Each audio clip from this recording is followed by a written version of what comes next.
Hey, hello! Welcome back to my YouTube channel. Today, I'm reviewing a brand new album. An album that was released this Friday, actually. It's Sunday when I'm recording this, so I had a couple of days to just digest the tracks as it was, and what a treat it has been. I'm of course talking about Kim Wilde's new album, Closer. Yeah, she's back, and in really good form. Spoiler. This is an album I've really been looking forward to. Last year, in 2024, we were treated to two singles from this album, sort of a teaser of what's to come. And I was really blown away by those two singles. And I think in one of my last episodes from last year, I said, if there is a a savior of pop on the horizon in 2025, it should be Kim Wilde with this album. A very bold statement, some might think, because I only heard two tracks, but I had great confidence in Kim Wilde and the team because they have delivered before. Yeah, they did deliver. So, and yeah, once again, spoiler alert, I'm not disappointed at all. Yeah, so I'm going to go into more of the album design, how it sounds. I do have the vinyl copy, as you can see here in my hands, so we'll talk more about that later on. And of course, what the title Closer is alluding to as well. Well, most of you who are watching this probably already knows this, but yeah, I'm going to go into it later on. But let's first talk about the tracks on this album. I'm just going to briefly mention all of them and my impressions of listening to these a lot of times at this point. It all kicks off with Midnight Train. Midnight Train was the second single that we were treated to in 2024 as a teaser to this album, as I mentioned before, and it's just pure pop perfection in my book. It's a hint of what we used to listening to from Kim Wilde in the 80s. And of course, there's a lot of contemporary Kim Wilde in this one as well. It's updated to 2024, 2025. Yeah, it's just a great one. A very infectious track. And yeah, what more can I say? Pure pop perfection. Then it doesn't slow down at all. The next track, Scorpio, is just on the same energy level, or even a bit higher, actually. This is a rockier track, more pop rock from Kim Wilde, more what we got used to from her a previous album, Here Come the Aliens. More guitars and all of that, and of course she pulls it off brilliantly, and so does all the musicians involved in this one. I just love it. Like I said, very energetic, great, very infectious track. And it doesn't slow down. No, we just keep going into Trail of Destruction as the third track. This was the first single that we were treated to in 2024. And in my book of the two singles that was released last year, this is my favorite. It's if I thought Midnight Train was pop perfection, I don't know what this is. It just exceeds that. It's pop heaven, perhaps. Yeah, I really love this. That thumping bass in it, and of course Kim Wilde's voice. It's all there. I'm lost for words, really, for this one. I tried to make some notes. I actually have them right in front of me. And all I said, it was just a great track with a great build-up to the chorus. I love the chorus in this one. A true earworm, if we could use that expression. It's just a great one. Then it slows down a bit because we were treated to three very energetic tracks here. We're all up dancing. Now it's time to sit down, catch your breath a bit with the track Sorrow Replaced after the Trail of Destruction. And this is a track, a duet with Midge of Ultravox fame. I love Midge and his voice, so I was really looking forward to this one. It's got some really nice string arrangement. It starts out with the strings here, and the strings actually, I have to read here from the liner notes. It's recorded in Budapest by Budapest Scoring. Yeah, so I assume it's an orchestra that they use there. It sounds really lovely. It's a luscious sound to it.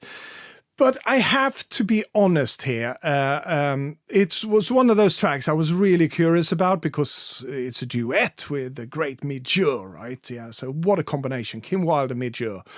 And they really pull it off nicely here. It's a very sweet track, and I like the atmosphere it creates. But for some reason, it's the one track on this album, after many, many listens, that really didn't stick with me. And I'm not saying it's a bad track, because I do like the arrangements. I like the voices of both Midge and Kim here, but for some reason it really hasn't stuck with me. So yeah, I just have to leave it there. But then we move on to an even slower pace here. We go into a track called Lighthouse, the ballad. I was about to say the ballad of this album, but we're not really finished with those ones. No, but this is a track where Kim's voice really, really shines. She's got a great voice, as we all know, but this one, yeah, she really nailed it. And it's very atmospheric, this track. I just love this one. And it's the last track of the A-side, if you're listening to the vinyl copy of this one. And I think it ends that side, the A side, in a really good place. We're all calm now, and the whole track ends on a radio static, and yeah, it's just a brilliant closer for the A side. And then we flip things over to the B-side. And the first track is Love is Love. You got to have a love track on a Kim Wilde album, right? So here is the love track. And boy, this is a tour de force of a track. This is Kim Wilde going into EDM/pop. Yeah, call it what you want. This is a banger of a track. This is such a great one. We're up dancing again, up on our feet. You can't sit still to this one. Something must be wrong with you if you listen to this one and you can sit still and just like, nothing. This is great. Great dance track. Love the production of this one. And yeah, wow. That's all I can say. What a track. And we nearly caught our breath from that one when we are treated to the second track from this B-side of this album. Whew! Rocket to the Moon. Yeah, we are out into space and the energy is higher than ever on this one. We are not slowing down. Another great banger from Kim Wilde and the team. Wow, it's all I can say. This is once again pop perfection after pop perfection. We are treated to so many brilliant tracks in a row here. Yeah, I'm nearly out of breath just thinking and talking about this. It's such a great one, and it's truly a rocket we're riding on this one. Then we're going into Hourglass Human. We're slowing down a bit, but not quite to ballady kind of level. This is a great, once again, duet between Kim Wilde and her niece, Scarlett Wilde. And boy, she's got a great voice, Scarlett Wilde. They are not similar, but it's very hard because when I was listening to this one for the first couple of times, I was like, is that Kim? No, that's Scarlett. Yeah, and now it's Kim. The voices really complement each other really well on this one. And it's a beautiful track, this one, Hourglass Human. Yeah. So, and it just continues here. Stones and Bones is the next one here, where Kim is reflecting on the world we live in, the hopelessness of things, you might say. But she reassuring us that it's not that hopeless, really. We are seeing the light in the end of a tunnel there. We just have to stand up and fight for whatever we believe in, and all of that. It's just a great, once again, a really great atmospheric track. Yeah. What more can I say? I really like this one, the production around it. For the first couple of listens to this one, Stones and Bones, wasn't really standing out to me. It didn't grab me. But I think after the third or fourth listen to this one, I just had it on repeat, basically, this album. And it started to I'm starting to feel it. It's one of those tracks that I had to had a couple of listens before it really grabbed me and lodged itself in my heart. I love this one. It's a brilliant production. And then things slow down considerably. This is the last track of the album, and it's called Savasana. And I thought that was a very exotic name for the song, and I had to look it up. It's actually usually one of the last things you do in a yoga class or a yoga exercise. The last pose, lying on your back, just relaxing yourself and releasing all the tensions. That is Savasana. And it's very fittingly for this album. We need to lie down a bit, to catch our breath, release our tensions, because this has been quite a ride. And the track itself, once again, very, very atmospheric, and wow, I am really, really blown away. So that was my quick summary of all the tracks from this brilliant album, Closer. And as you probably could tell, I love this album. I wasn't wrong in saying she is the savior, the pop savior of 2025. Things are off to a really good start this year with this album. I think the pacing of this album is great. Like I said, it starts out really energetic for the first three tracks on this one, and then it slows down a bit. We got the Midge and Kim Wilde duet there, and then it rounds off things with Lighthouse for the A-side, as it was. I'm still referring to the vinyl. If you're listening to the CD, it still rounds off things really nicely. So we get catch our breath a bit, but we'll soon into it once again with the first three tracks, like I said, on the B-side. It just keeps on going, and then it slows down a bit, and then the last tracks, we lie down on our backs, relax, release our tensions. Yes. Perfection. That's all I can say. The only one that I said that hasn't really stuck with me is that Midge and Kim Wilde duet, but still, it's a good track. It's a good track, yeah? But might grow on me more. Who knows? But let's now talk about... Let's start with the design of this one. It's very curious. Of course, it alludes to this one, which is Close from 1988. And I vividly remember when this one came out, and especially the singles, because I've listened to a couple of the singles before I actually bought the album in 88, and I was once again in love with Kim Wilde and her music. Listening back to this one today, it seems like you're listening to greatest hits compilation of sorts, because it does contain so many of her most well-known hits from this era. I mean, the A-side alone is just filled with singles, apart from one track there. But Hey Mr. Heartache, You Came, one of the most beautiful ballads ever written, four-letter word, in my opinion. And then Love in a Natural Way, which was also a single. And then you flip it over, you got Never Trust a Stranger. So it's just filled with hits for Kim Wilde, this one. And what a brilliant album it is. And I do believe it's her most successful album to date, still, this one. And she was really at the peak here with all these singles, this great album. And she was on a tour with Michael Jackson, where she was supporting him. It was just great times for Kim Wilde. So With this one, then alluding to close, because she's closer, literally, on the picture as well, but I don't think that's the point of it. But yeah, she's got the same pose here. It's 2025.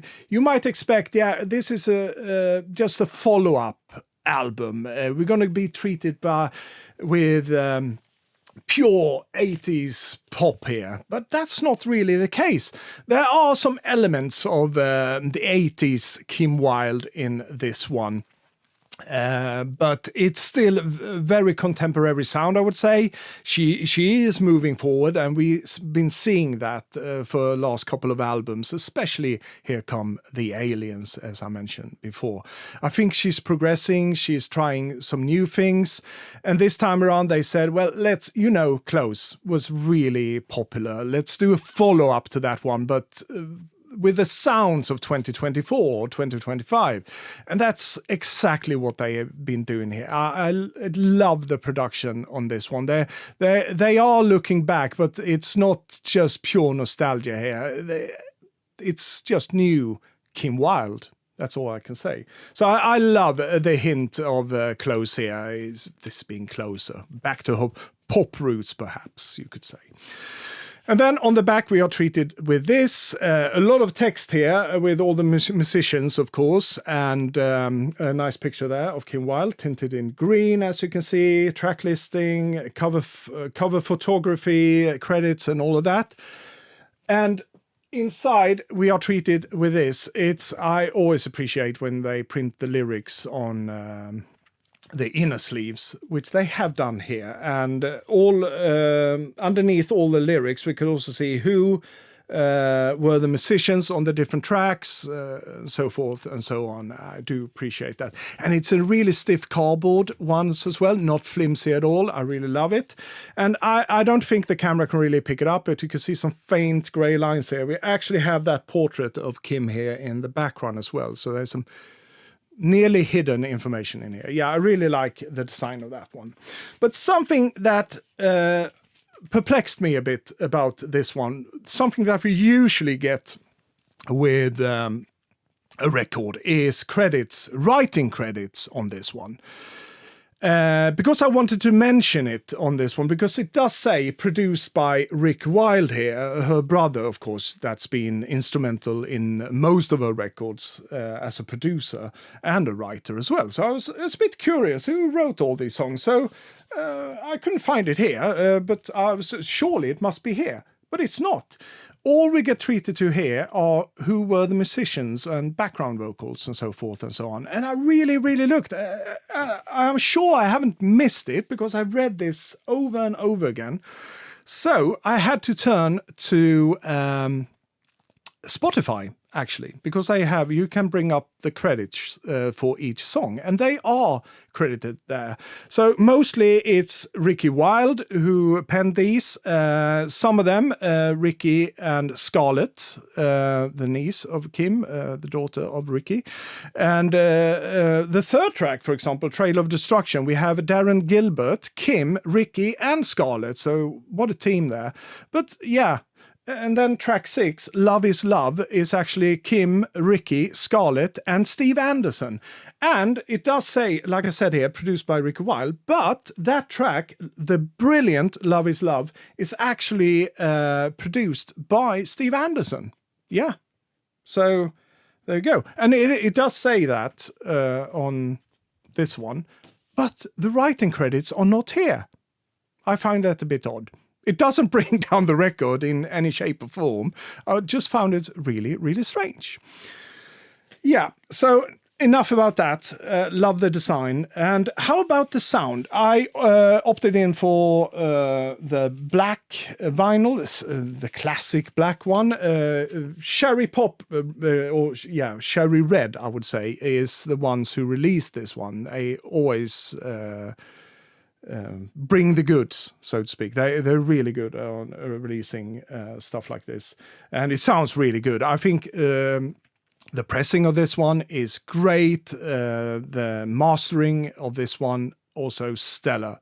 I love it. I had no problems at all with this one. It's very dynamic. Sounds really really great. Yeah, and what I also want to say that you could actually get this one on white vinyl as well. I think it's still available, but at the time when I pre-ordered them, I was like, I was contemplating which one should I get, but for some reason I opted in for the black one. I just thought it was more fitting for this album for some reason, or I can't really remember my reasoning. It doesn't matter.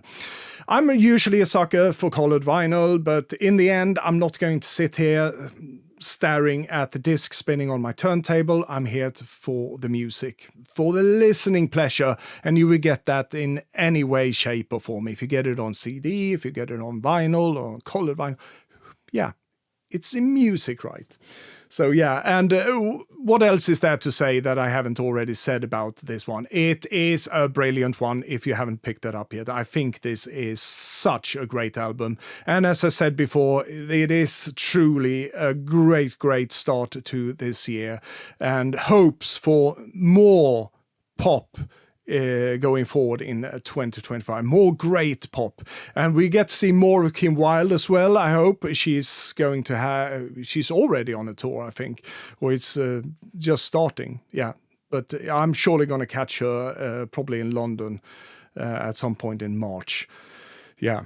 So really looking forward to that one. And I really hope that she doesn't slow down at all. We could get some more releases, perhaps an expanded edition of this one. Who knows? Yeah.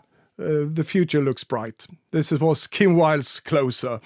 And with that, I just want to thank you all for watching yet another video with me. I will be back very soon with more pop perfection, who knows, more rock, more industrial, more avant-garde music, who knows, anything could happen here. Yeah. So, but until then, you all take care of yourself, and as usual, I bid you adieu.